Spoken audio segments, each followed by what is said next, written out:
Precious few crime scenes have been as viscerally repulsive as the discovery of the remains of Elizabeth Short, a.k.a. the Black Dahlia. The atrocities done to the poor 22-year-old were so horrible that even the handful of black and white photos remaining today from the crime scene easily give the most grisly crimes of the last 8 decades a run for their money. Knowing how astoundingly appalling the scene near that Norton Avenue sidewalk was, how does one then explain why Elizabeth's body was not found for over 5 hours after it was brought there by her killer? The 2024 book, Sisters in Crime, The Black Dahlia, the Prairie Heiress, and Their Hunter by Eli Frankel offers a shocking, game-changing revelation as an answer to the puzzle. Elizabeth's body was not found in the infamous position with which it has been associated since January of 1947. Rather, it was found elsewhere, not in any deliberate pose, moved and rearranged. If true, this discovery disrupts our entire understanding of LA's most notorious cold case.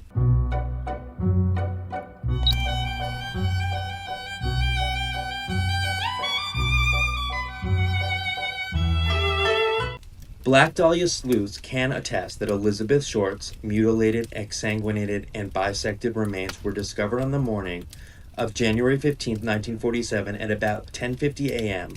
by pedestrian Betty Bersinger. Bersinger was walking her 3-year-old daughter in a stroller to the cobbler. We also know that Bersinger initially did not place Elizabeth's remains as human. As I was walking along, I happened to glance over at my side, and I saw this strange sight. It looked like a mannequin. Unsettled, Bersinger reported the sight to the LAPD from a neighbor's phone. Only when they arrived at the scene a little after 11 a.m. did the police realize the mass was human remains. In undertaking his recent investigation into the death of Elizabeth Short, investigator Eli Frankel repeatedly found himself asking the question, if we know that her body was brought to the lot on Norton at about 6:30 a.m., why did no one else see it before 10:50? A major public transportation route used to let out less than half a mile away, and numerous pedestrians would have walked straight down the thoroughfare sidewalk by which Elizabeth was so creepily and carefully lain by her predator. An unexpected interview with Betty Bersinger herself, still totally lucid at 1:03, seemed to hold the answer. According to Bersinger, when she first saw Elizabeth's remains, they were not right off the sidewalk as we have come to believe. Rather, they were about 12 feet from where Bersinger was strolling, concealed among the weeds. Bersinger only saw Elizabeth's torso, which was actually face down.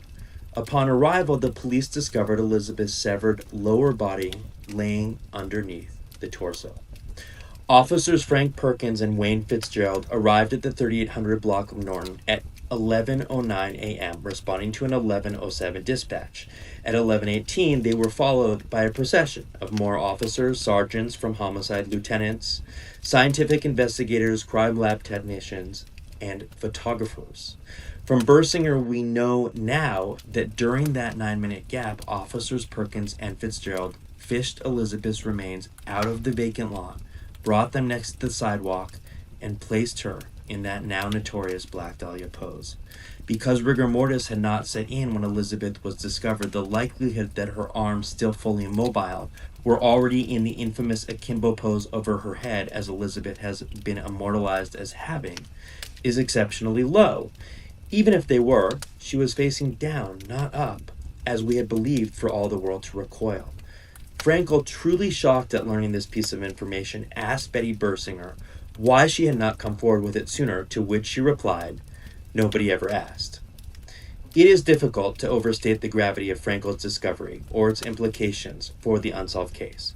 If Elizabeth's body was not, as we believed all this time, thoughtfully posed in a prominent location after killing, it would totally revolutionize our understanding of her killer's psychology.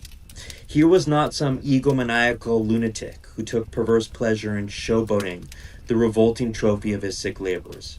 Rather, by leaving Elizabeth pathetically discarded face down, partly obscured by foliage mostly out of public sight, her assailant instead arguably displayed a casual psychopathy and total disregard for his victim. Rather than a Jack the Ripper, we're more likely dealing with a Randy Kraft, someone who, while loathsome of his victim, prized not being caught over showing off his accomplishment and taunting the public. It should go without saying that the overwhelming majority of Black Dahlia suspects that have been placed on the list since 1947 were believed to have meticulously, perhaps even proudly, posed her corpse. Torso famously spaced 16 inches above its divorced pelvis and legs, arms stretched overhead like some deranged flattened image of Elizabeth trying to escape her situation, and that horrendous Glasgow grin sliced from either corner of her mouth to the ears. George Hodel, Mark Hansen, Bugsy Siegel, Orson Welles, Leslie Dillon, Jack Wilson. How many of these iconic suspects must now be revisited by their respective proponents? And once a number of them necessarily drop off this grim list, how much closer does it place poor Elizabeth and the Short family to attaining the justice that has so stubbornly evaded them all these years? Thanks for joining this week's Fireside Chiller.